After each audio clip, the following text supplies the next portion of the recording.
Hey, guys. God bless you. God bless you. It's your life coach, Andrea Jackson. We have people waiting to get in. I'm so glad that you made it today. We're going to be talking about dealing with feelings and especially feelings of depression. So we're going to get into that, but let's go ahead and admit people in. Hold on.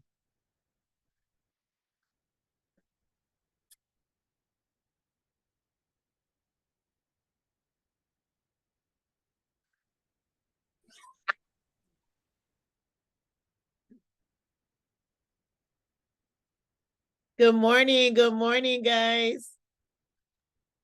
Good morning. Good morning. Good morning. Awesome. We're going to get right on in. Good morning to you both and welcome. Today we're going to be talking about dealing with feelings, but especially dealing with feelings of depression. We're going to move right into that because, sometimes we notice that dealing with some feelings at a certain time can cause a whole total mindset of relapse. Sometimes we can have a situation to happen in our lives and it just kind of throw us off course to what our goals are, our recovery plans, what we said we'll do or not do any longer. So we want to talk about those things on today. But before we get in, of course, I want to check in with you guys, see how you're doing, how you're feeling, what's your mental health like, what you're feeling like this morning. I think Ms. Susu was our first caller on this morning. So please go ahead and chime right on in with your check-in this morning. Good morning, Ms. Jackson, to all that's on the line. This morning, I feel great. This morning, I did my laps +1, Hey. Hey. And I just, be in anticipation of my class. And I thank you, Miss Jackson, because it's done wonders for me. It's provoked me to think about myself, how I have neglected myself, and doing that, I'm hurting others because I'm not getting the fullness of me. But I thank you for it. I thank you. I'm anticipating what I can gather. God bless you. God bless you. God bless you. Thank you so much, Miss Susu, and thank you for your review on the social media platform. God bless you. Sister Lupe, good morning. Good morning. Go ahead and check in. Good morning. I'm glad to be here. I'm feeling better now, recovery. Um, and I'm excited of today's teaching and lesson. Amen. Amen. Awesome. Thank you, Sister Lupe. And also thank you for your review on the social platform. Thank you so much. Miss Bianca, good morning. Go ahead and check in. Good morning, everyone. I am so excited of today. Oh, wow. Oh my goodness. I'm grateful to be alive, grateful to be on this line. Um, I took the opportunity to they had like a giveaway at my son's church. Okay. They was giving away, they was giving away like $700 worth of Christmas gifts to 3 families or 3 children or whatever, right? Yes. So I went on and I said, you know what, I'm gonna put something out there. They wanted you to send an email. Okay. So I said, I'm gonna put something out there. I'm not gonna go all deep into my business and all that kind of stuff, but just put a little something out there, right? Right. Just before I called in, I looked on my phone and it said an email from the Fisher family. So my nose turned all up and stuff. I'm like, who's the Fisher family? Uh-oh. And so then I went and I looked, and oh my goodness, I have been one of the families to receive this gift. I'm like, oh my God, I've never, ever, can I say that again? Never, ever have I ever been selected. Wow. As long as I've had my nieces and nephews. Wow. For nothing. And but I was just so surprised that I was chosen. They was chosen. Oh my God. So yeah, on Sunday, they have service at 9:30 in the morning, so we got to be there at 9:30 Sunday morning. And so yeah, so they'll be able to have some form of Christmas. Because if it was left up to me, I'm financially bent. Yeah. I don't have any Wow. Christmas. I don't have nothing for Christmas. Wow. So it's like God just really, he blessed. Oh So my God. I'm just excited, Amen. and I'm excited for them because overall they're good children, and even though they, they teenagers and stuff, Yeah. but they good overall. You know Yeah. what I'm saying? And one of the things I said is I just wanted them to have a good Christmas. So Oh my. so yeah, I'm just excited. So and I'm excited when we learn it today. Oh, wow. I love that. You have reason for your excitement that we hear, and we share that joy with you. That is amazing. That is amazing. Oh my goodness. Get out my out. I have a visitor in my studio that's not welcomed here. Out. Out. So sorry about this, guys. Get out, outside. So sorry about that. I've noticed that when I keep my studio door open, I have more natural light, and my officer Shade outside seems to think that the open door means he's welcome to come in anytime when he's not invited, which is never. But anyway, thank you. I just love to hear what I've heard. Miss Bianca, God bless you. The blessings of the Lord is obviously upon you. Not that stuff and things denotes the blessings, but I tell you, in these moments, we feel especially blessed. It's that Christmas miracle. We want to talk about Christmas miracles. You know, if you guys remember, well, I remember when I was a little girl, I used to always watch all the little Christmas cartoons, you know, the Charlie Brown and the Peanuts Christmas, and, you know, all the Santa Claus Christmases and all this, that, and the other. And it was just amazing. You know, I always look forward. Excuse, Miss Jenny, I'm gonna get to you. Hold on one second. I always was so excited about the Christmas miracles. So that reminds me of that, the Christmas miracles. And let's anticipate more and more Christmas miracles. Thank you so much for sharing that, Miss Bianca. Miss Jenny, yes, good morning. Go ahead and check in. I'm sorry, I wasn't trying to speak in. I was talking to Jenny too. No. I just want, yeah. How are you, Mrs. Jackson? I'm good. So good to hear your voice. Thank you. Thank you. I just wanted to say my name is Jenny Fisher. Congratulations. Jenny Fisher, did you get it? Yes, we did. I did. Yes, we did. I was like, no wonder she's a part of the Fisher family. Yeah. Yes.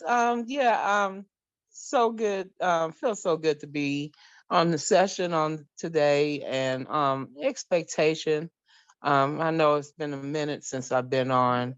Trying to get being organized and being more focused, you know, and in my healing, and just trying to do a little more than usual.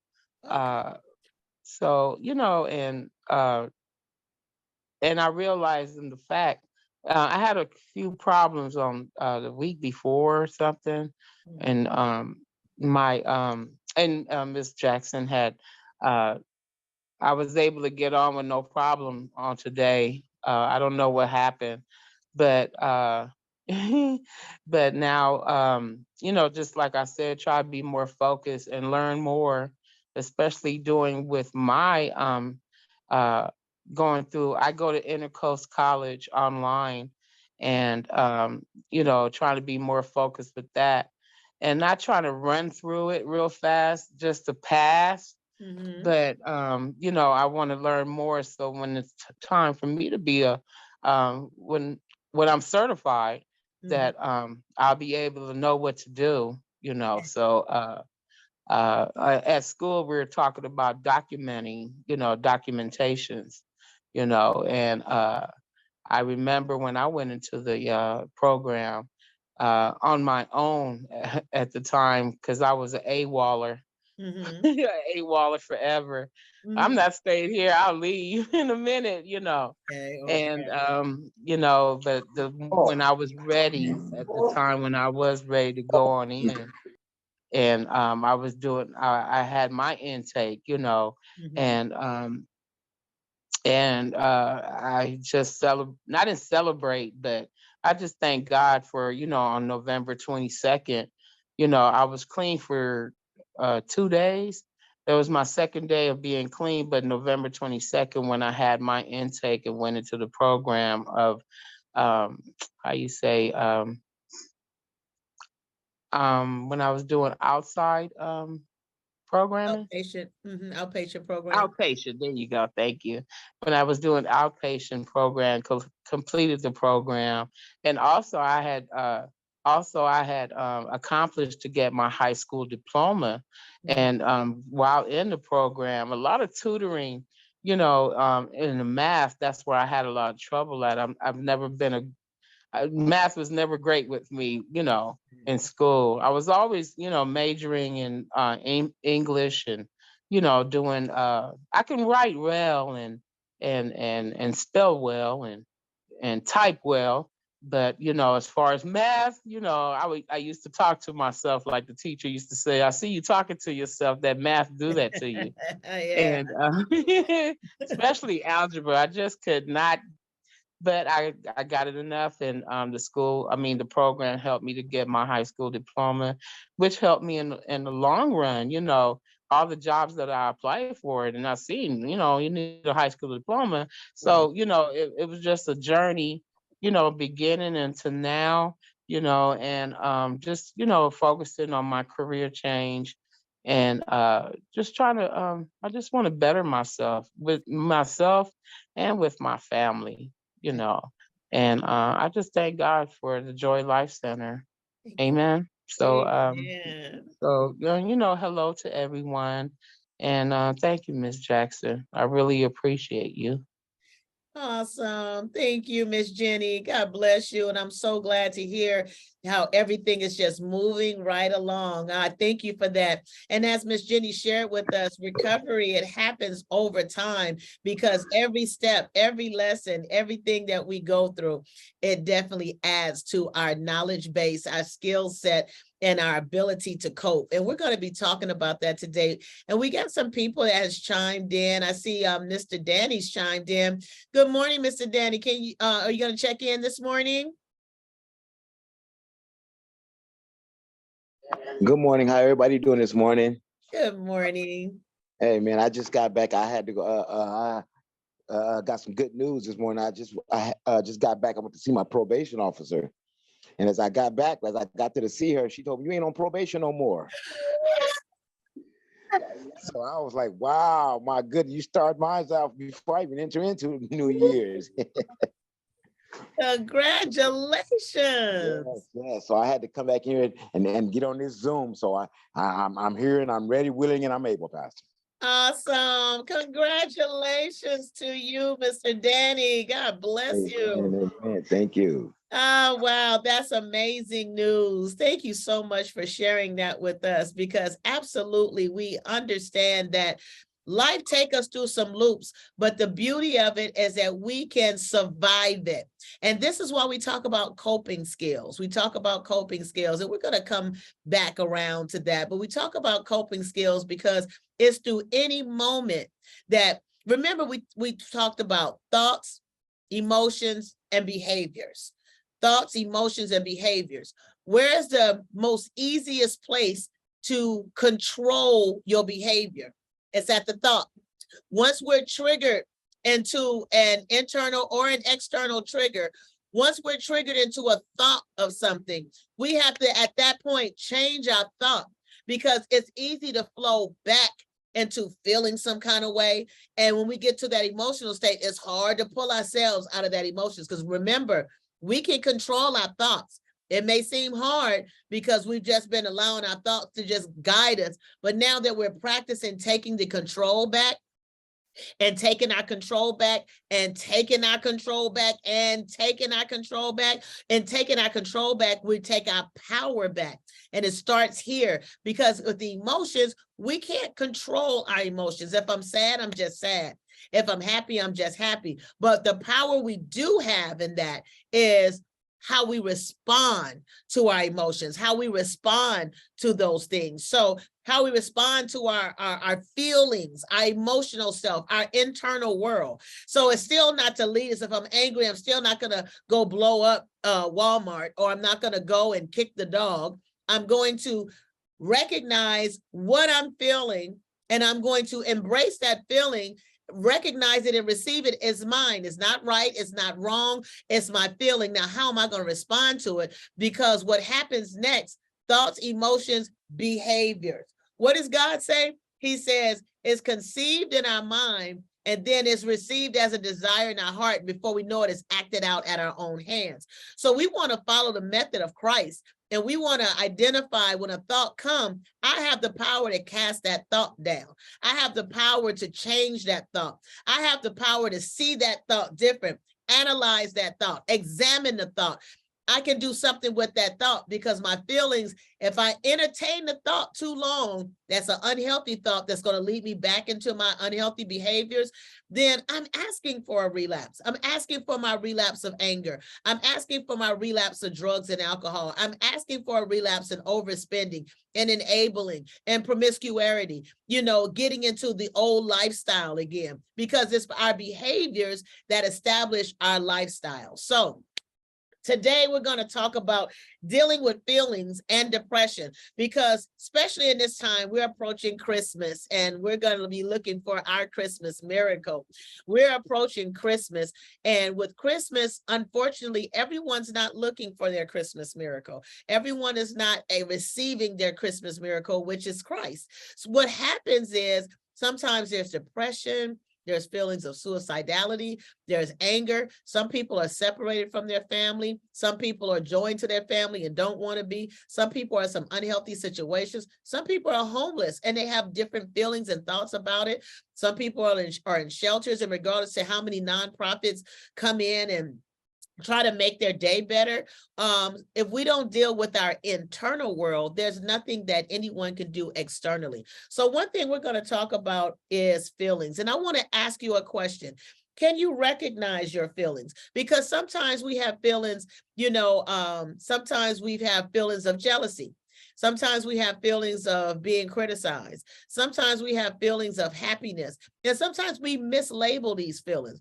See, if I can deal with my jealousy or my envy, if I can recognize the feeling, I won't just allow anger to take over. Because mind you, anger is 99% not the initial feeling. It is kind of a backup feeling. Anger is that feeling that whenever you have an unmet need, whenever you have a unresolved issue, and now that you have jealousy, or now that you have something that comes against your belief system, I think they should do this.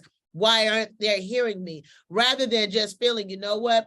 I feel a little neglected because they're not hearing what I'm saying. I'm feeling a little frustrated because my voice is not being heard.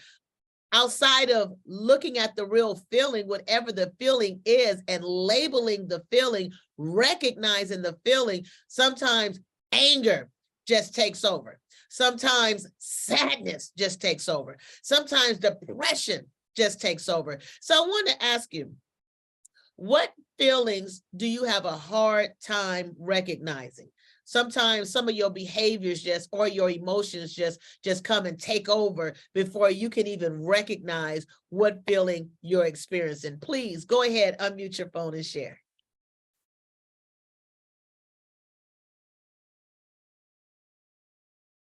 Anyone want to take a hit at that?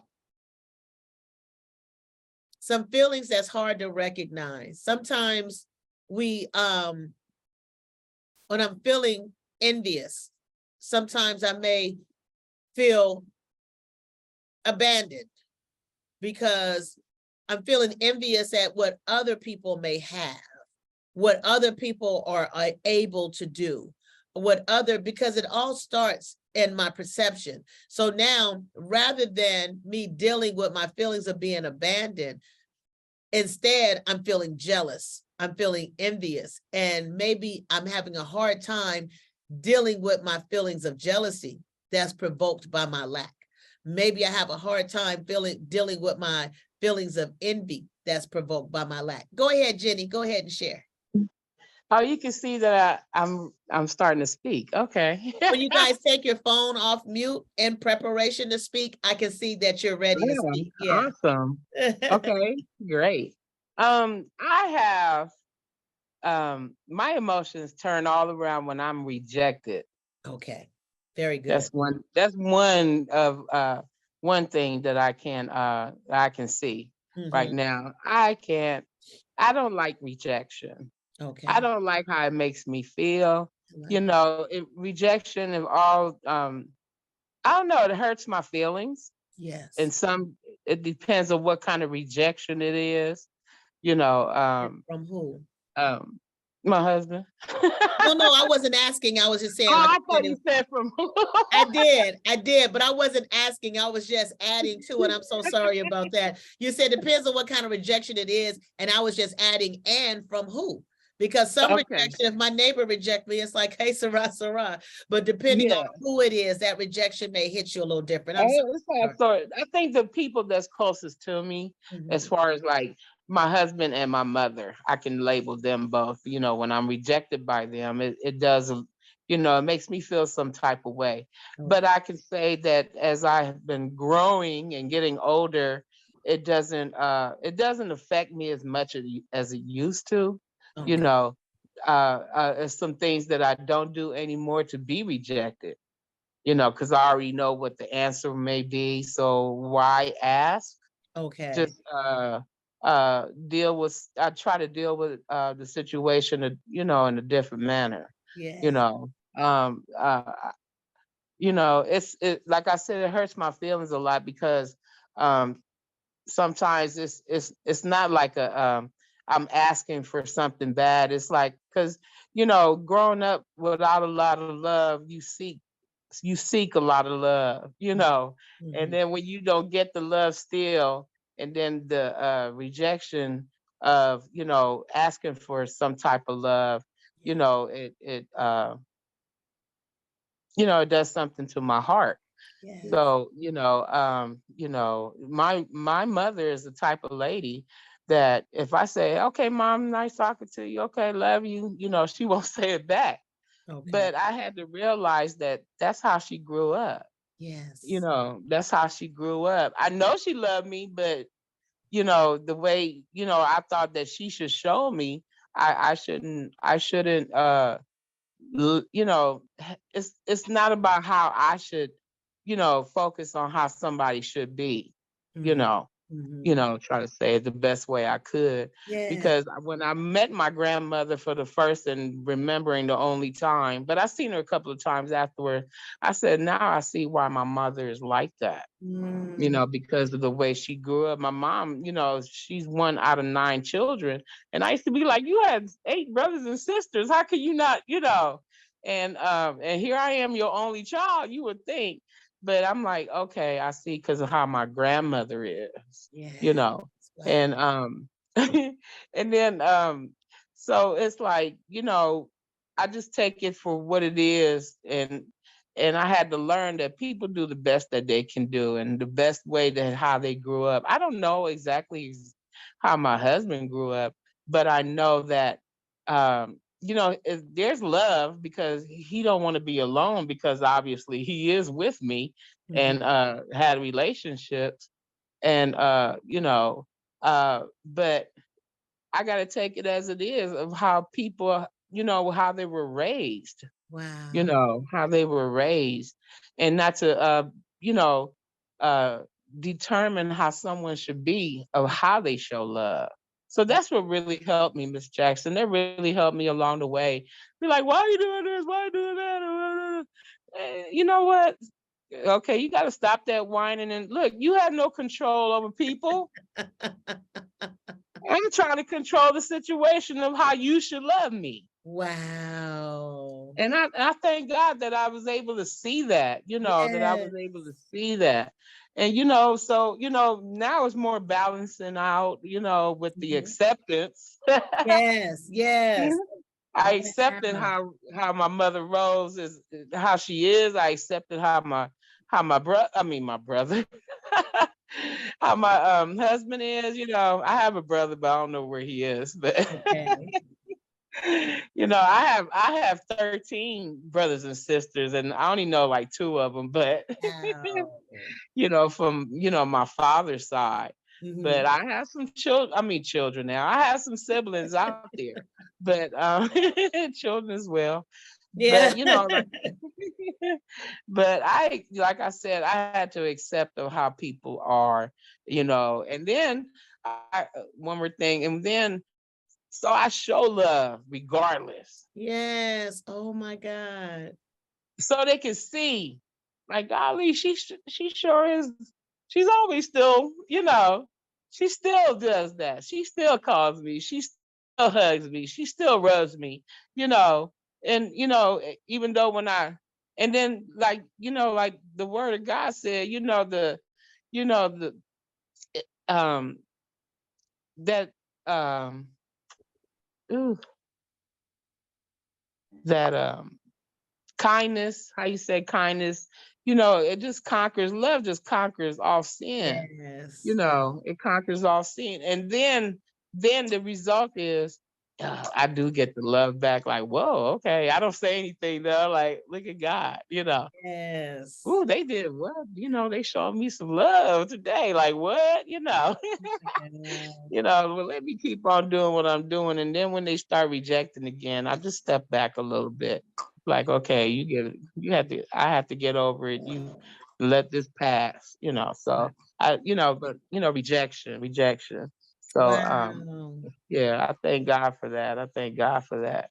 And one more, I even used to be feeling some type of way when I would have a rejection, when I said, well, somebody come up to me and say something, well, okay, you want to pray? You want me to pray for you right now? And they say, nah, I used to be like, what? How you go? How you not want prayer? How But you I not had to. want to pray? Yes, I used to. Yeah, I've came up to a few people, and no, that's all right. And how can they reject God? I'm like, well, Jesus said we suffer. We suffer for His behalf. So that's it. Wow, Miss Jenny, I salute you, sweetheart. You said such a mouthful. I mean, I can tell that you went through a real process with your rejection. And I'm so thankful for that, because you're able now to nourish a body of others so that they don't have to feel that way. Because I like how you said, I have to accept how another person accepts love or shows love, or I have to accept the variables in their life. Everyone is not going to operate according to how we expect. So we have to change our belief system. And when we change our belief system, I believe if a person loved me, they'll take out the trash. I believe if a person loved me, they'll say, I love you back. I believe we have to change our belief system, because that's forcing our belief systems upon someone else, that they supposed to do that. And like you said, once you accepted a person for who they are, you're able to deal with the love that they show you, because sometimes we miss love. We miss our blessings. We miss these various things because of our expectation, how we expect it to be according to our understanding. And we limit ourselves. We prevent ourselves. And now, because you've gone through that, you're able to show them love. You're able to add to them. It's not always about us, but we have to go through our process and our feelings. I love that. Thank you so much for sharing that, Miss Jenny. Anyone else? Yes, yes. This is Danny. Hey, Danny, go right ahead. Okay, I was listening and rejection. I don't I okay. I remember dealing with rejection from my father. Okay. There was a love that I wanted from my father that my brother nor I never got. Wow. Okay. So because I didn't get that from him, and I wanted it, I went out to the streets. Okay. And I looked for that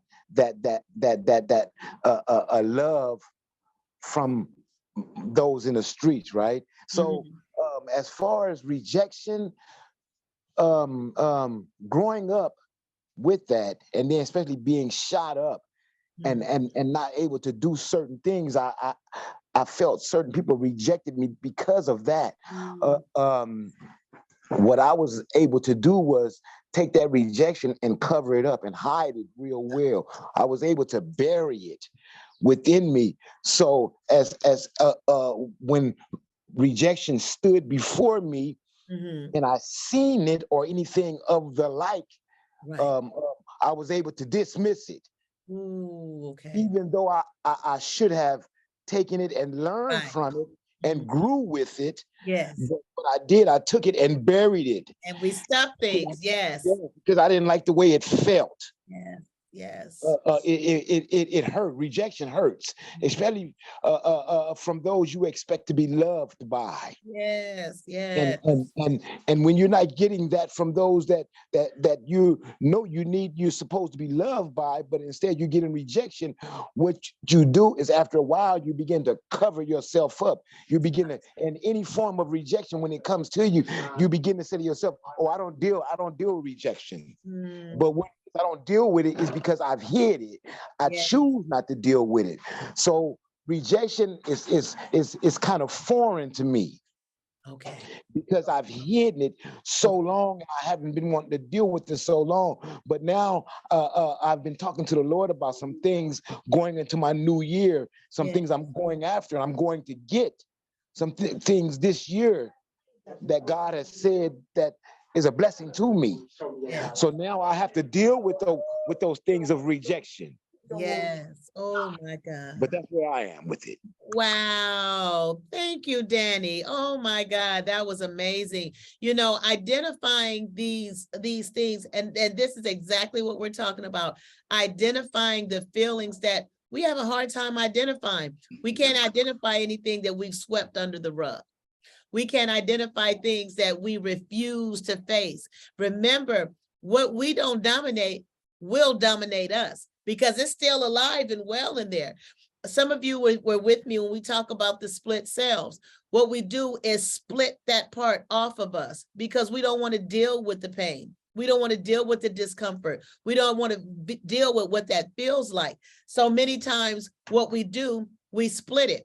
Whenever it tries to come into light, we don't know how to deal with it. When it comes to the helm of our heart, when it comes to the helm of our thoughts, we don't know how to deal with it because we didn't embrace that part of us. So remember, that's what we're trying to do. We're trying to identify these feelings so we can integrate it to the overall body. Our internal world has a lot of different feelings and thoughts and beliefs and all those things. And some of those things are neglected. It's our neglected self that we've split off. And guess what? There's many splits. We've heard rejection on the line today a couple of times. We've heard abandonment. We've heard anger, guilt. All those things can sometimes be split off and we're just going on with life. But what happens is we don't recognize that those things that we haven't dominated, that we haven't dealt with, they're now branched out. You know, seeds planted, they do grow. What has grown from the rejection? What has grown from the guilt? What has grown from it? What belief systems, what characteristics have grown from the rejection? So now we take that, now that we recognize it, we take it and we look and we say, you know what? I'm going to face this. I'm going to integrate it to the whole self. I'm going to integrate it. I'm going to show it as much love, affection, and care because it's a part of you. It's a part of you. Sometimes it's that part that makes you angry. Somebody feels like you're angry at them, but no, it's just your unresolved rejection sometimes that's provoking that anger. Sometimes we wonder, why am I not well in relationships? You know, because of that rejection. You may say, well, hey, I don't reject others, but we may find ourselves rejecting people in our heart that we don't give them an extra chance, or maybe we don't embrace them in ways because we're afraid, hey, let me get out now because they're going to reject me.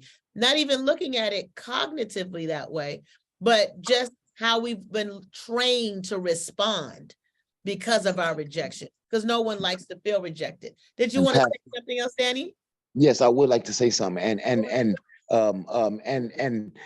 I didn't know this until today, until this Zoom call, that actually I've not committed myself for anything like that, or because I've been afraid of rejection. Okay. And I didn't realize that until just now, that Just now, yep.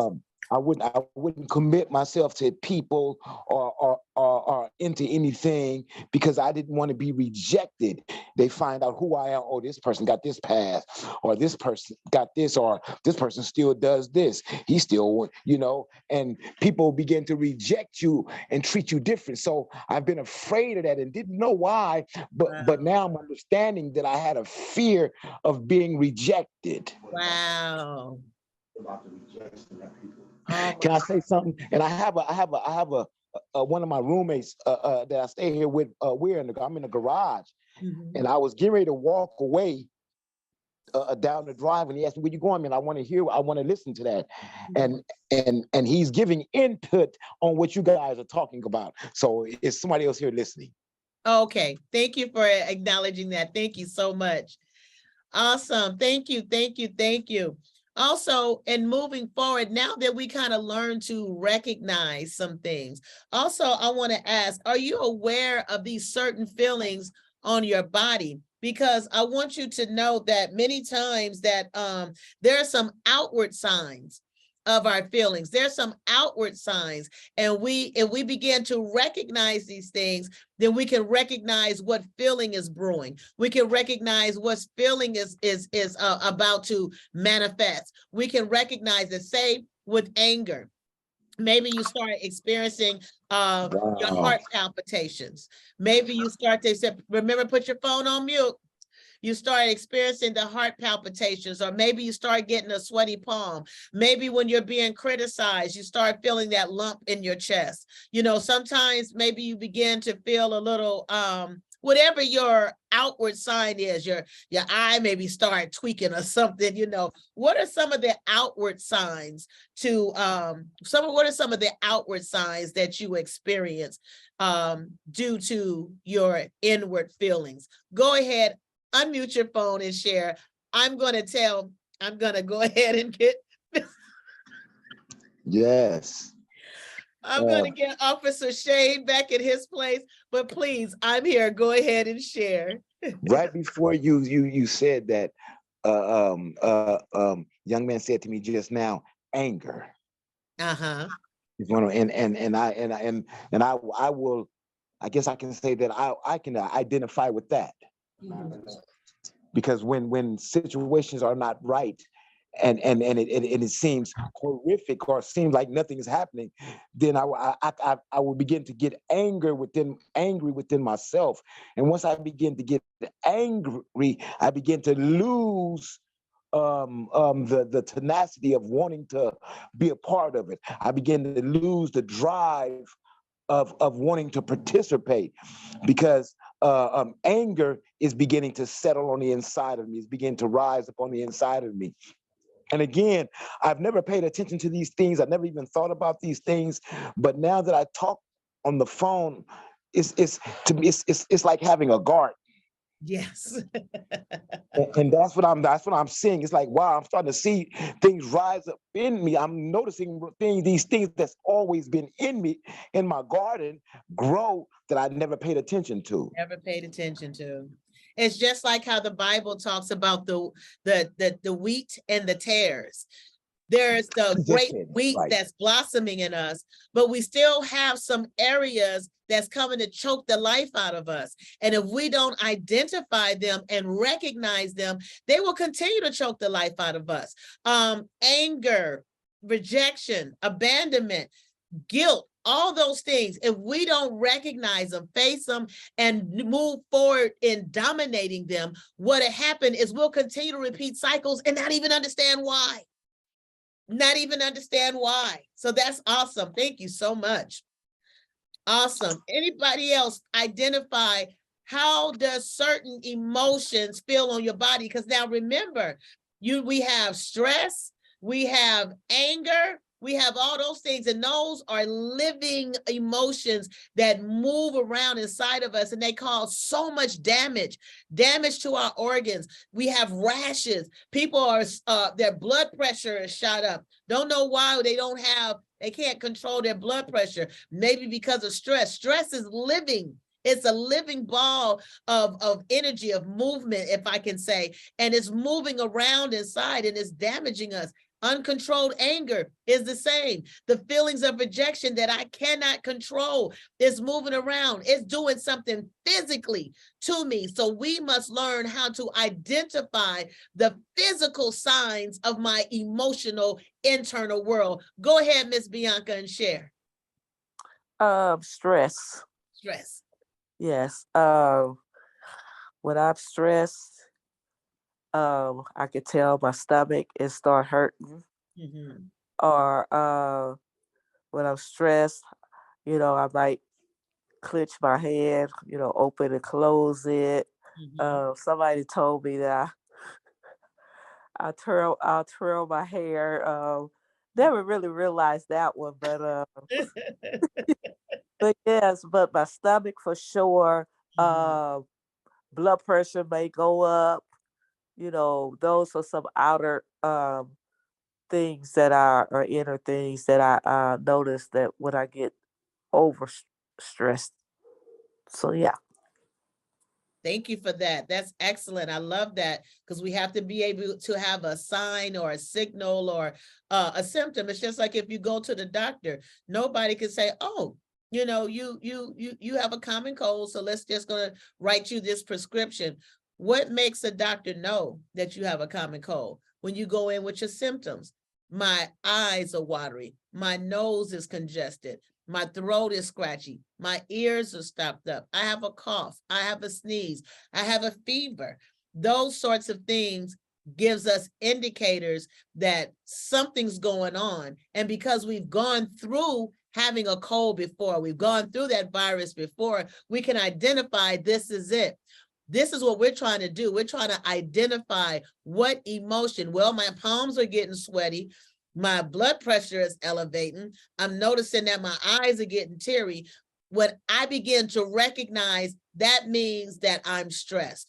That means that I'm angry. That means that my old rejection is coming up. That means we have to identify it. Go ahead, Miss Susu.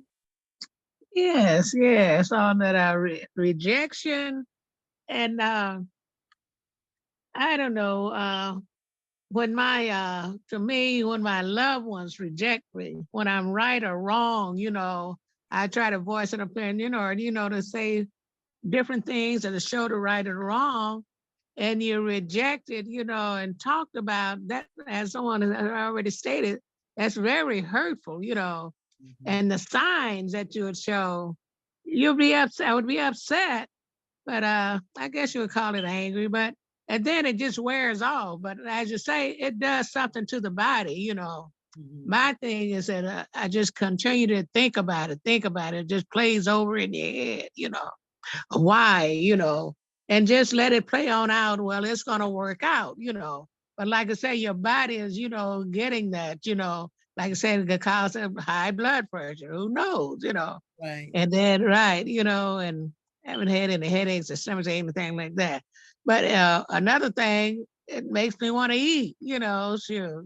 I always want to eat. So, but with that rejection thing, why? Like I say, it's a constant thing on the mind for me. So I just have to, God, take it away or help me through it, because it comes back and forth to you. But you try to let it go. Oh, well, this too shall pass. I try to take that attitude too, but yet it's still bothering on the inside. Yes. Yeah, that's me. That's me. Awesome. Thank you for sharing that, Miss Susu.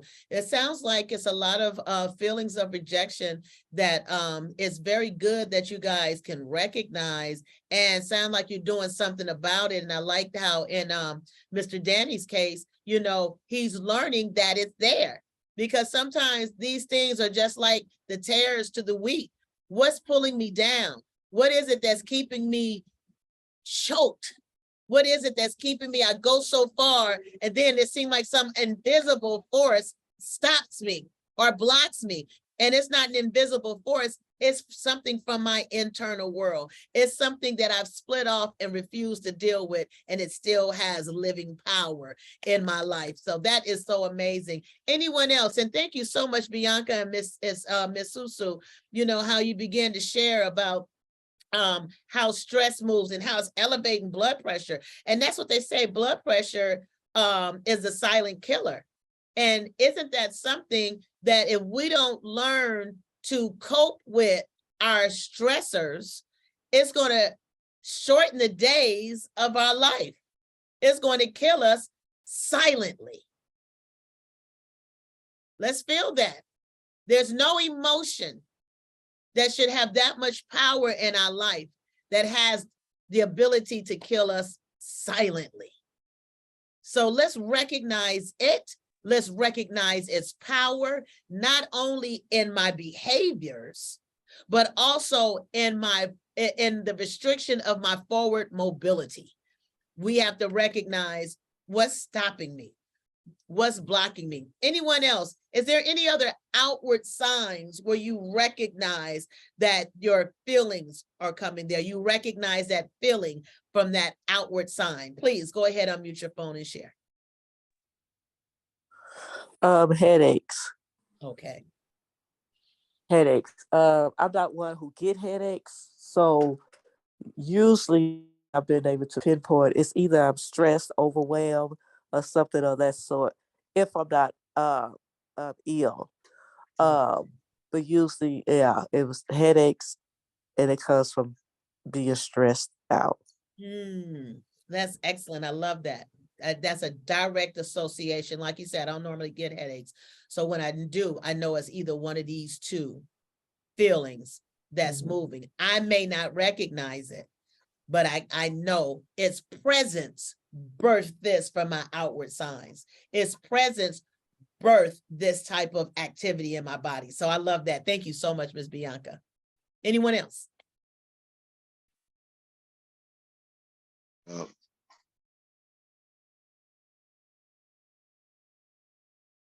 Okay. Can we identify the cause of these feelings? Now, I say that because many times we don't recognize, we think that we're mad. What? They're out of chicken. Oh, I can't stand this storm.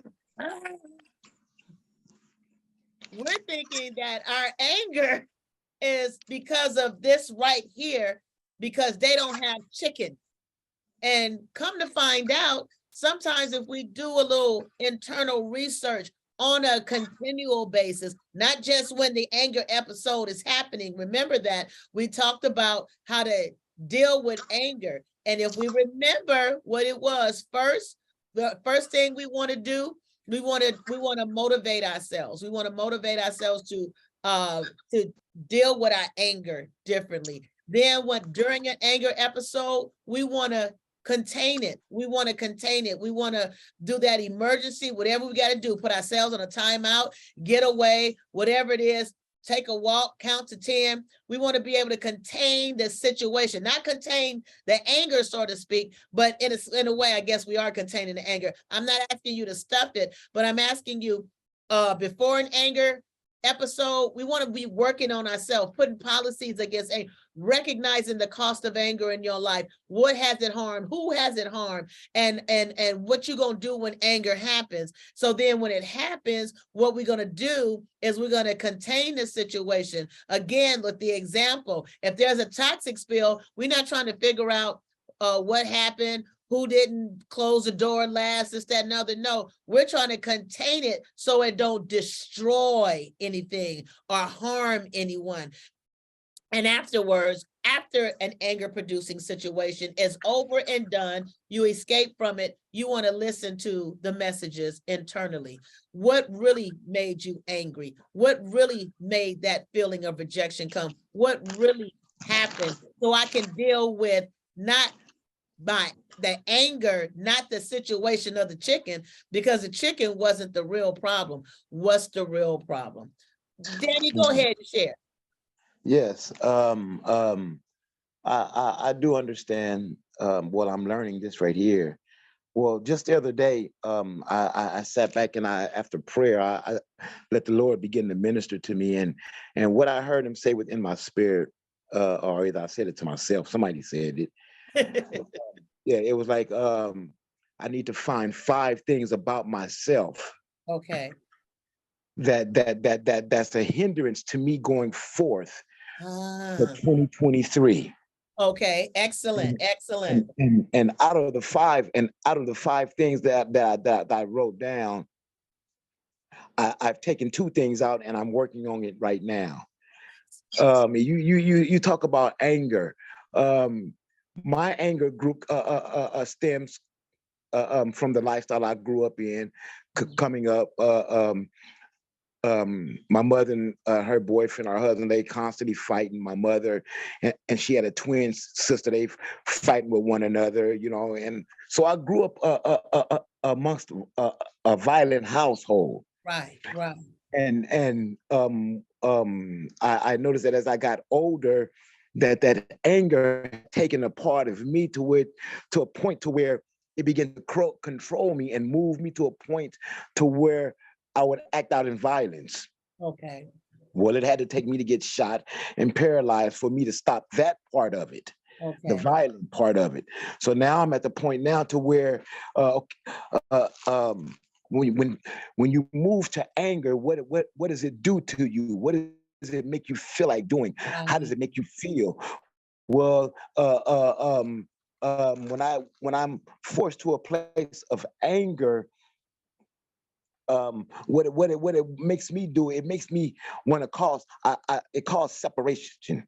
Okay. Whatever I'm angry at, whoever I'm angry at, instead of dealing with the situation and abolishing it, I just want to leave it alone. I don't want nothing to do with it. I don't want to talk about it. I just want to leave it alone.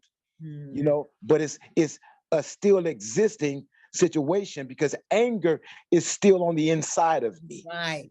And I didn't know that putting it away and not dealing with it, I was just storing up anger upon anger upon anger upon anger to where now feeling my mind feel like I'm going crazy at times.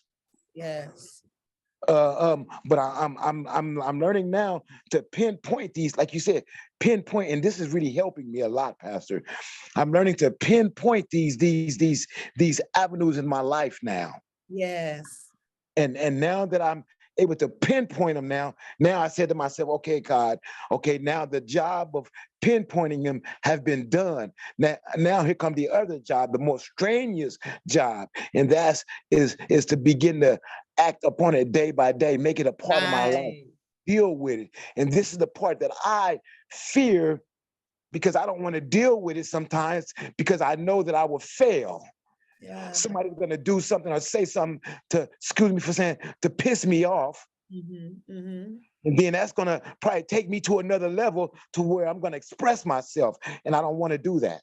Yes. So because of that, I'll just keep my mouth closed.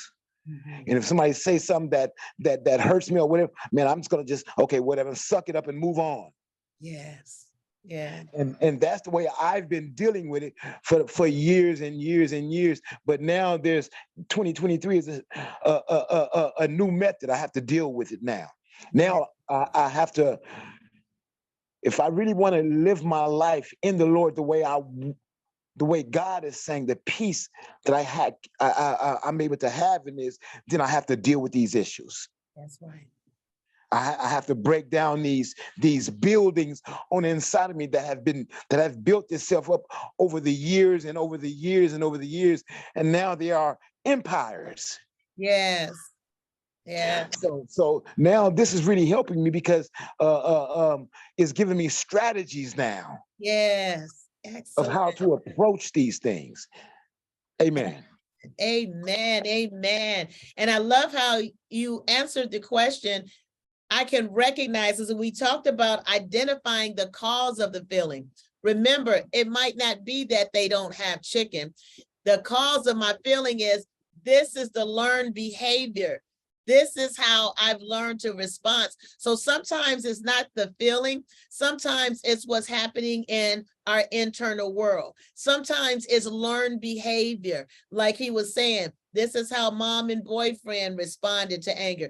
This is how mom and auntie responded to their anger. So this is a learned behavior that I've carried out so many years and did not deal with it. And now we do understand that seeds planted do grow. So these are internal messages sometimes that we're responding to.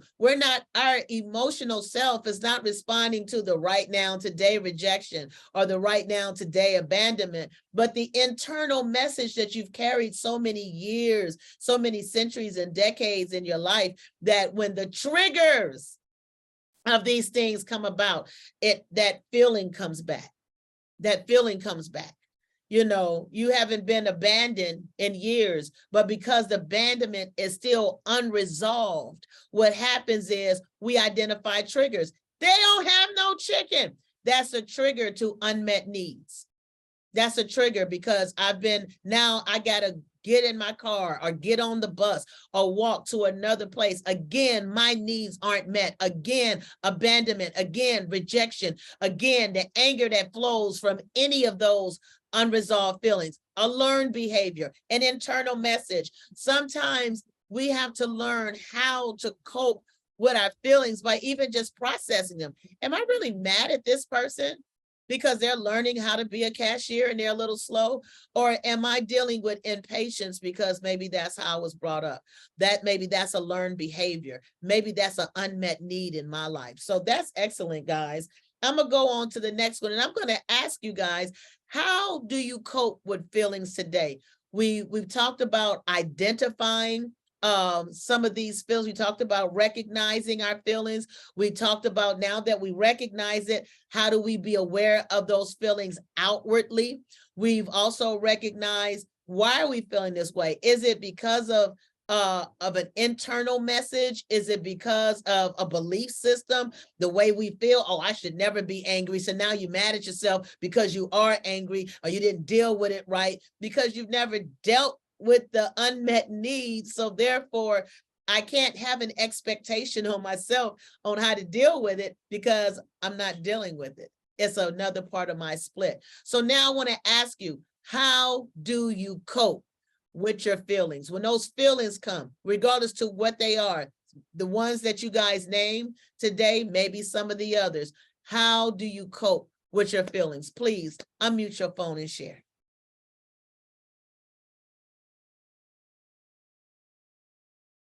Anyone want to take a stab at that?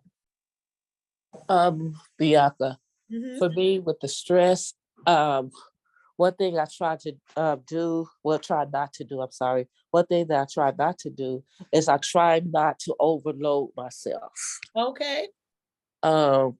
Because I find out that when I try to do, if I got too much on my plate, that could become stressful for me, or I become overwhelmed. So that's one thing that I try not to put a whole bunch on. I've seen some people to-do lists, and as long as my arm is, and I'd be like, ooh, wee, the reason you stressing over there. But I try to, do a few things at a time, or whatever is high on the list. Another thing, when there is situations, I try to remove myself from it. Okay. I try to remove myself from situations. Now, there's going to be some times where I can't remove myself, but I've also learned how to implement some other coping skills. Okay. What breathing exercises, or Yes. I Excellent. may start grounding myself, and I may just start thinking about other things, or throw myself into a whole nother project or something like that to bring the stress level down. Now, if I'm stressed out I'm stressed out with an individual, Okay. I find myself, well, at this particular time, it may not be good for me to approach the situation right now. Okay. So I may take a step back, get myself together, and then come back to approach the situation. So I just learned to implement different things that kind of help me through my stressful times, because times brings stress. Yes. But learning how to cope with the stress is the main thing. Thank you. That's right. That's right. Look, we can live successfully and we can reach our goals and we can overcome our unhealthy behaviors, but we have to be able to cope with the little fires in between. Thank you so much. Danny, go ahead. Yes, and I admire what she was saying. How basically she said was saying, well, if it's certain situations, I would just have to just remove myself, and I agree. But then there are certain situations where you can't remove yourself. You just have to find it within yourself and this is the problem I'm having right now. My prayer is this: my constantly communication to God throughout my day is, God, you know what, man? This person looked at me a certain way, and if there's a side of me, if I catch this person looking at me like that, then there's a side of me, I'm gonna give that evil look back. Or this person say something to me that's disrespectful, whether I'm on these crutches or cane, whatever, I'm gonna say something back. So here it is right here, God. This is my prayer to you. I need you to help me. I need you to, because I'm new at this. So I need you to help me, because I don't know how. I'm learning now how to identify these things. Right, right. I mean, with the point of learning to love myself. Yes. My prayer is this: God, help me, because I don't know how. Yes. I don't know how. I don't know what to do when a situation comes to me and I feel like getting out of control, because I'm used to just falling out of control. Yes. I'm used to just saying whatever I want to say, whether it hurts your feelings or not. And that's not, I don't want to do that no more. So now I'm asking you to please help me. Yes. Show me how to respond. Show me how to act when a situation comes in my life, because I don't know how to. Yes. And this is the point, the part of my regeneration, my newness in the Lord, where I have to constantly look towards the Lord. When I say I'm in a place in my life to where I'm really looking towards the Lord, Lord, I need you to help me. I don't know how to do this. I'm gonna fail if you don't help me, God. I'm gonna go over here and hang out, or I'm gonna smoke this blunt. If you don't give me, God, you got to help me. So where I am today is I'm recognizing, but I'm also recognizing that I don't have the power. Yes. Whoa. Amen. Amen. Amen. That is awesome. That's awesome. I gotta reach out for help. I gotta reach out for help. And the beautiful thing about God, He hears us. He saves us from our distress, but He also uses people. Even if He answers your prayer by bringing you here, even if He answered your prayer by bringing you a friend, even if He answered your prayer by saying, you know what, I'm going to help you and I'm going to remove you from the frustration of probation. You know, there's so many different ways that God responds, but I love that, because remember, we got to remember, faith without works is dead. So while I'm calling on God to help, God help me or I'm a fail. And I love that, because we're nothing without Him. And while I'm moving forward, God, I need you to guide my footsteps. And now that you're here, like you said, I'm identifying there's some things. One thing that I want to share with you guys, and I loved how you said that, Brother Danny. One thing that we got to do is take a look at our belief systems. Take a look at our belief systems. Like you said, if a person look at me and give me that mad look, something in me automatically says, hey, I'm supposed to give that look back, because that's the old me that's still in operation. But when those things happen, that's when we have to say, wait a minute. I have a former client, and he had a little catchphrase for himself. One thing that he always said is, I'm no longer that man. Oh, that blew my heart away. When those things happen, as he used to, he comes from the gang banging, dope slanging. He's 53 years old now. And for 18 years, he's been in and out of jail, in and out of prison, selling drugs, smoking drugs, gang banging, this, that, and the other, always had the sacks, or always had women, always had company. So never had a chance to deal with the issues inside. And now being 6-7 years clean, he always, whenever that feeling comes up, that anger, because that was one of his bad boys, anger, whenever it came up, he would have to tell himself, whenever he was ready to go launch at somebody, his catchphrase, his redirection, his reminder of where I'm going versus where I've been was, I'm no longer that man. He would tell himself that internally, and that would give him the power to cope with what he's feeling instead of continue those same unhealthy behaviors. That was awesome. Thank you. Go ahead, Miss Jenny. Hello. Hello. With coping, I just wanted to elaborate real quickly. With coping, I think I've mentioned before that when I'm under some stress or something makes me angry, I would run to, maybe get a rag and wipe here, get the broom and sweep there, to relieve myself of the stress. And I would try to focus on, okay, well, at least your house is clean, or, at least you washed your dishes, while this person has made you mad. And just want to combine with what, I do with the stress in my body, because I have a few health.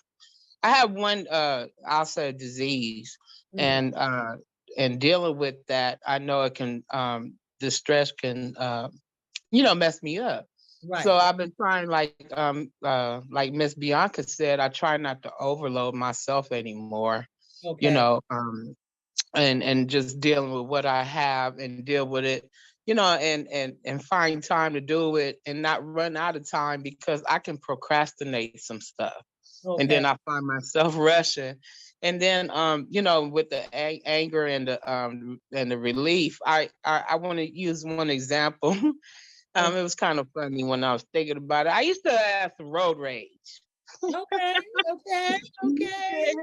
Get out the way. Why are you driving so slow?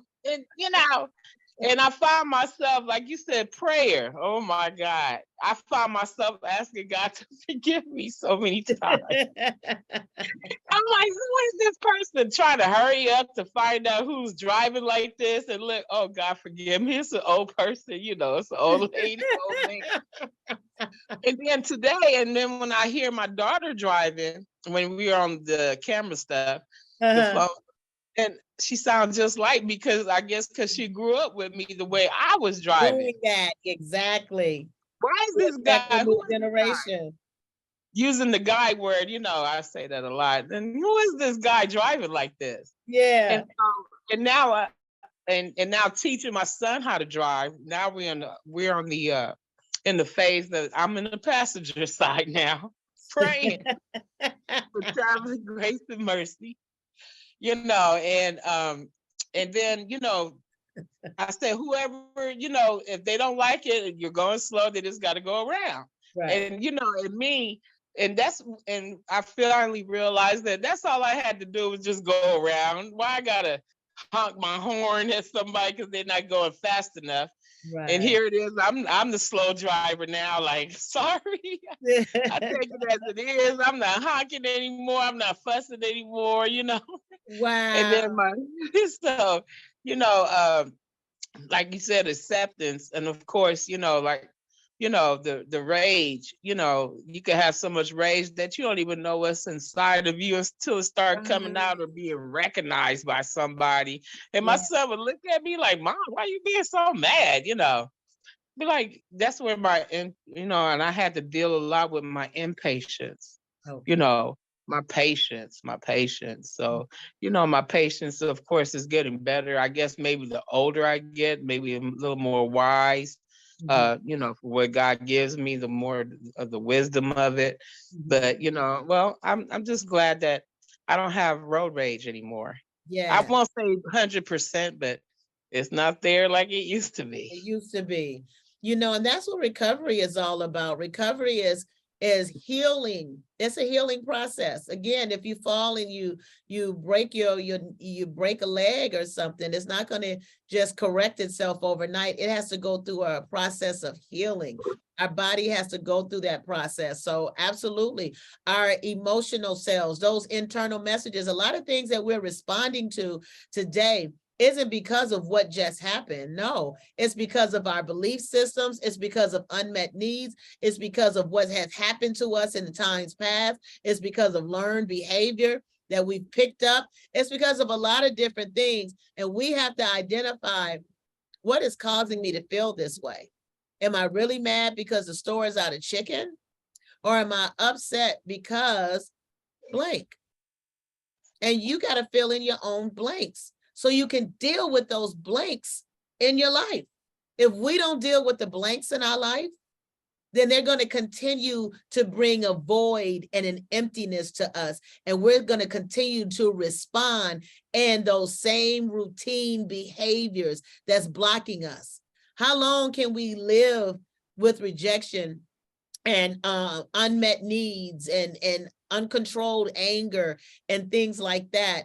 If how long can we operate that way? How long can we operate in a world that does not understand what my inner pain is, when I don't even understand what my inner pain is? I don't understand what tears are planted inside of me that's choking the best life out of me.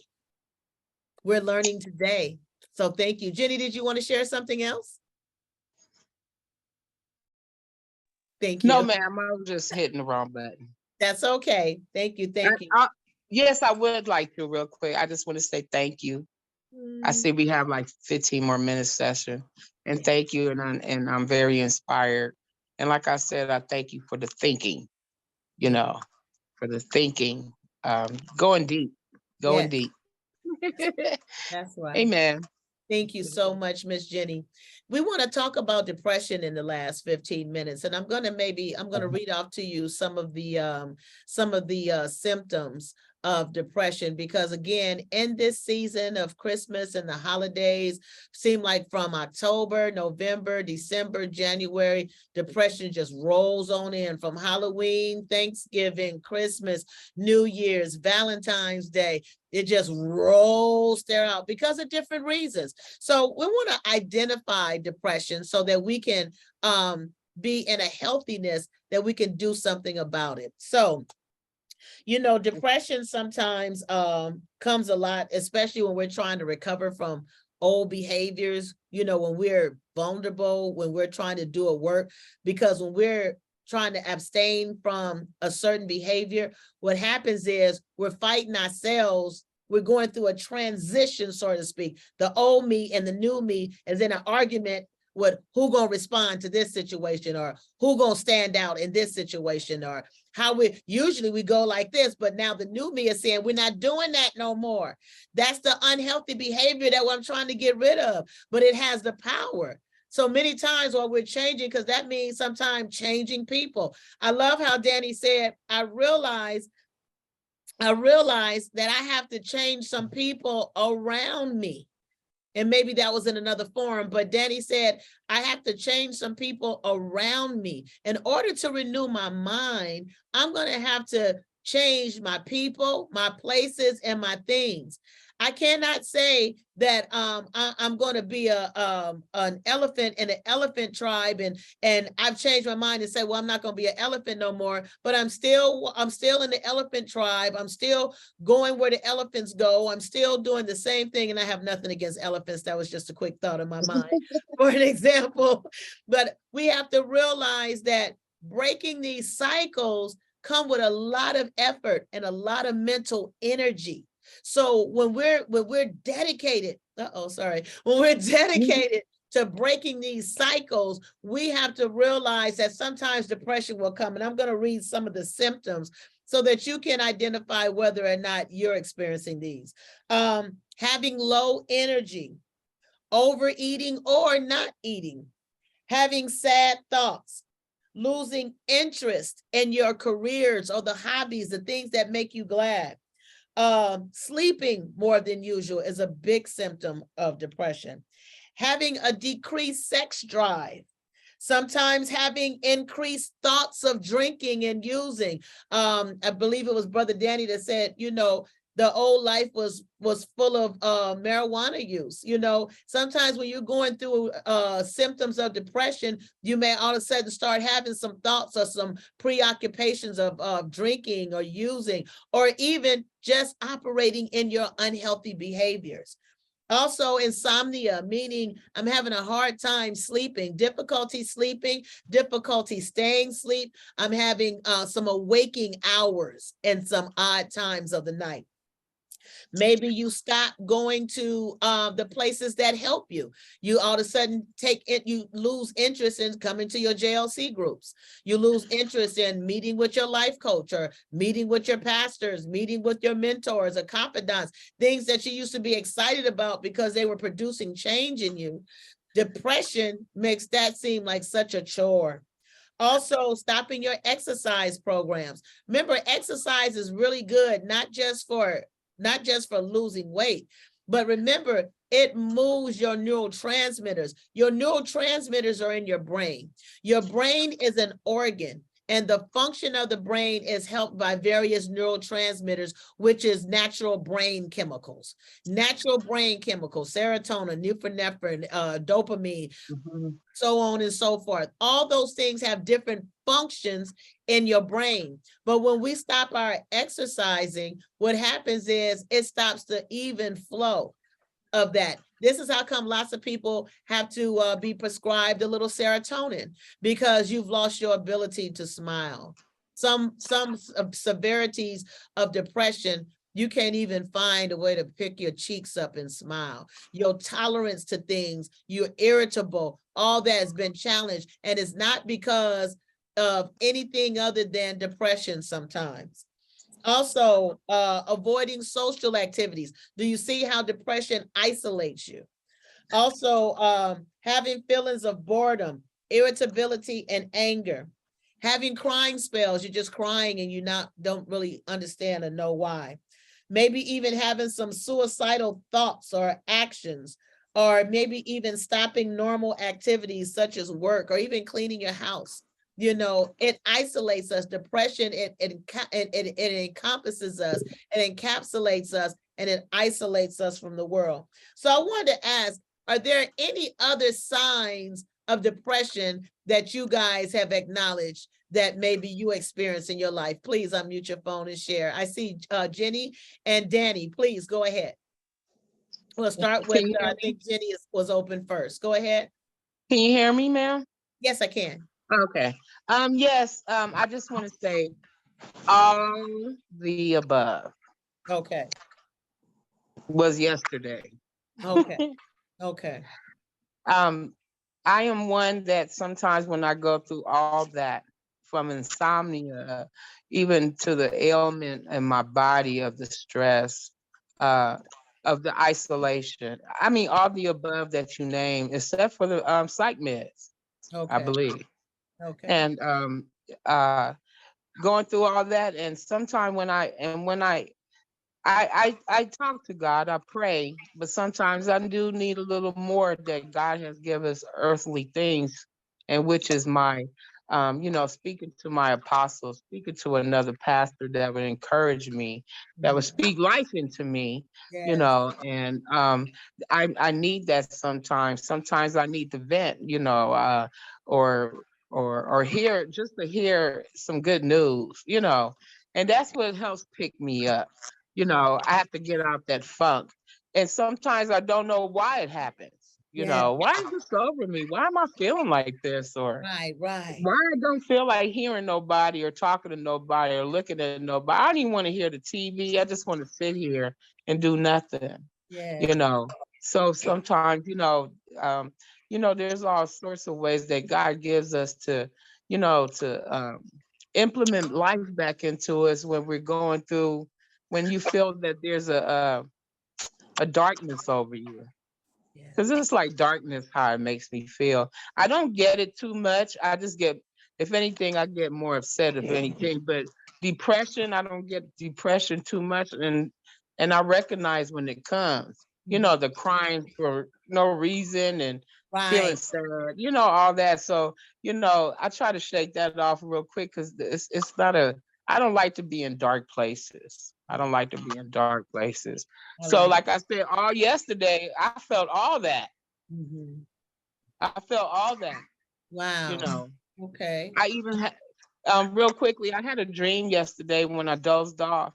I had a dream that I was visiting, I was lying to somebody in my dream, trying to go visit my aunt and my uncle, and they're both deceased. Oh, But okay. they were, you know, they were married and they were living together when they, they went to, when God took them. But I'm trying to go over there and visit. Wow. Wow. And I caught Depression one. even affected your dream. It was so engraved in your mindset that it even affected your dreams. Okay, yes, and and when my cousin gave me my daily call this morning, and I told her about it, she's like, "God forbid." She's like, "It's just a dream. She's just a dream." I was like, "What that?" Because I asked her, "What you think that mean, girl?" And but it's just a dream. Thank God. Thank God. Absolutely. And yeah, Thank you so so that. much, Jenny. Thank But you. and also, like I said, all that yesterday, Mhm. today is not here. Amen. And see, that's the thing. That's why we have to have some strong coping strategies. We're going to have some strong coping strategies because we can make some major decisions, some life-changing decisions on a temporary emotion. If we're not careful, we need to make sure that we're operating with some coping strategies to help us to get through these moments so that we can continue with our goals. And Brother Danny, I see that you wanted to share. Go ahead quickly. Yes. You mentioned depression, and wow, that is like the major stars of my circus. Oh, okay. Wow. Okay. And the reason why I say that because I okay I've learned that I've dealt with depression when it comes to my finances, whenever my children come to me Okay. and I'm not able to produce, or my car, something happened to my car and I'm not able to produce like right then and there. Yeah. That's one form of it. But then there's another form of it where I deal with in my ability to get around, where I Okay. can't get around like I normally would Want to. like to, or the Yes. way I was born to get around, Mhm. and that creates anger, which in return builds that depression. You Yes. understand me? And then I'm not going to name them all, but there's a couple of more that I recognize that I'm dealing with right now, but how do I deal with that? Well, I've learned that nothing has changed. Nothing has changed up throughout my times of being depressed and angry. It it didn't make me better, or didn't change my situation. So I've learned that, you know what, I'm gonna just deal with. I have to just deal with it. Yes. Yes. And let God make me from it until things become better for me. And that's how I'm able to deal with my form. Whenever depression comes upon me, I have to tell myself, you know what, man, there's a better me on the inside of me than Yes. who I know I myself to be. And I want to be able to identify with that person that I really don't know. Mhm. So I have to overcome me first. Yes. And overcoming me has some obstacles that I really don't want to deal with.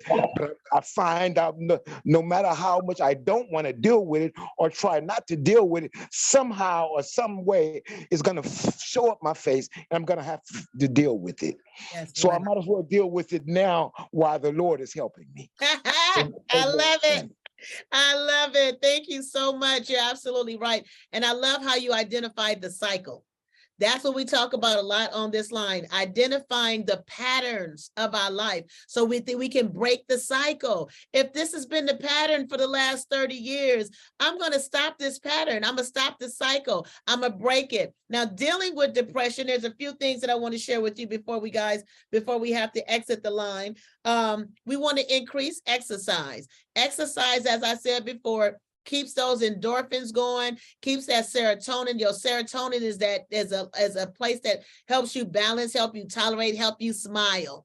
Your dopamine, it gives you that pleasure, that well-being feeling. So we got to get those dopamines going. So exercise is not just for the body, but exercise is good for the internal world, for the brain functioning. Your brain is the central unit system to everything. So you want your brain to function at optimum health. Also, planning some new activities. Set something that you can look forward to. You don't have to necessarily just plan trips to Paris and trips to the Caribbean. You can just plan to go out with a friend. You can anticipate going, because you have to start giving. Remember, we're rewiring our brain. We are resetting our brain. So there are some things that we have to kind of, maybe your anger took you way up here in pleasure, and maybe that's how you got addicted to operating in anger. But what happens is now we got to take the power away from it. So what I'm going to do is find new activities that I like doing, new things that bring me pleasure, because what you're doing is resetting the brain, where the brain used to rate high in pleasure, high in well-being, high in feelings of this is good, that instant gratification. What we're doing is we're abstaining from those behaviors, and now we're creating new behaviors so that our dopamine can start flowing in that way and start rating those things at an acceptable rate in our brain. So when we start going through things, our brain is not suggesting to you to just go in the corner somewhere because that's going to make you feel better, or go get a blunt because that's going to make you feel better, or go blow up on somebody because that's going to make you feel better. But now you're retraining and rewiring the brain to say, you know what? I'm going to go out with a friend. I'm going to call somebody, which is another thing that we could do to overcome depression. Whether you have a professional support, or whether you have personal support, your confidants, your best friends, your life coaches, your pastors, whoever it is, have a list of people that you can call on when you're feeling that way, that can rescue you. Not just one person, because people are just human. They have their own issues. They have their own schedules, unless you have like a sponsor or something, or someone that has committed themselves directly to you. Other than that, let's get a list of supportive people in our lives that want to help us to get to where we want to go. Let's not worry about what they may think of us, because guess what? Their eyes, I like how the Bible says, mark them that walk upright before me.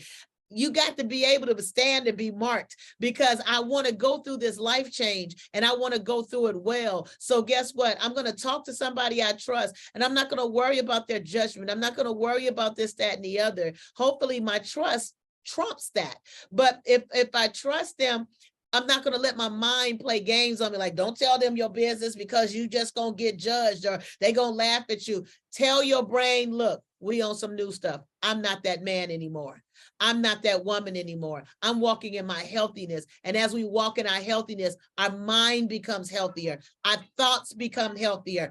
Our decision-making become healthier, because we're looking from a different perception. So talking to a therapist, guys, please don't let the stigma of mental health keep you from getting the help that you need. Every therapist may not be helpful to you. There's a time in your relationship with a therapist that they have to build what's called trust and rapport. That means that they have to establish your trust, and they have to gain a rapport with you. Some people you're not going to feel right with your business. Some people you'll just look at and you'll judge them and say, oh no, you can't handle me. You don't come from where I come from. Baby, sometimes those are the best people. But if you've been with a therapist and you're talking and they're giving you suggestions and you guys are interacting, because your therapist is not your friend. Your therapist is not to understand you. They're to understand what your needs are, and hopefully give some suggestions or some ways of thinking that will help you overcome your needs. Another thing is to talk to a friend.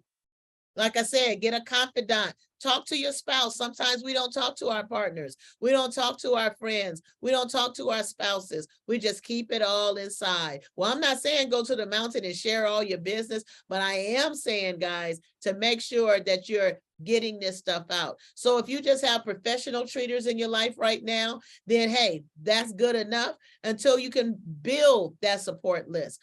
Also, let's not allow mental health stigma to keep us from being evaluated, because sometimes some of us are in clinical depression, meaning our brain chemistry needs a little help in getting over the hump. It's not so much because lots of times we think we're weak. We feel like, oh, I'm this, that, I don't need that. I don't need that. If something happens to my foot, guess what? I'm calling my doctor. Look, something going on funny with my foot. I need an appointment. But when things are going on with us emotionally, in our mind, in our brain, in our processing and things like that, why not call the specialist that's called to heal those areas? God says in his word, I've given you physicians. I've given you physicians. Physicians didn't stop at MDs. Physicians are the dental physicians. I've given you dental. Oh God, please stop the pain of my tooth. I gave you a dentist. Go to the dentist. Oh God, please, my heart is feeling a little funny. Lord, please touch my heart. It's feeling a little funny. It's beating a little funny. I created cardiologists. Go to the cardiologist. God, my thinking, oh my God, I'm just overwhelmed with depression. I've given you therapists. I've given you psychiatrists. I've given you psychologists. Why aren't you utilizing what I give you? That's what faith is all about. Stepping out in faith to doing what he called us to do. Stepping out in faith. He gave us this world, now subdue it. Go ahead and get involved. Let's not allow stigma and internal messages to keep us from getting the help that we need. Well, guys, we're out of time. We will not be able to read our final thought for today, but guess what? You guys are amazing. I love you guys and I thank you. We're going to go into 2023 strong. Now, if you know someone that needs this type of support, please reach out to me. I'm going to ask you guys, please do not share the Zoom call because I have to be able to monitor who's on the line and who's not on the line. I want to know what their needs are. This is a service that is a business. This is Developing Joy Center that's established from Joy Ministries for Christ, and we're so glad about that. So one thing we want to know, even if we were to receive a donation in order to keep this going, we want to do that. So please feel free, $, if you have Cash App, $, Joy Life Centers,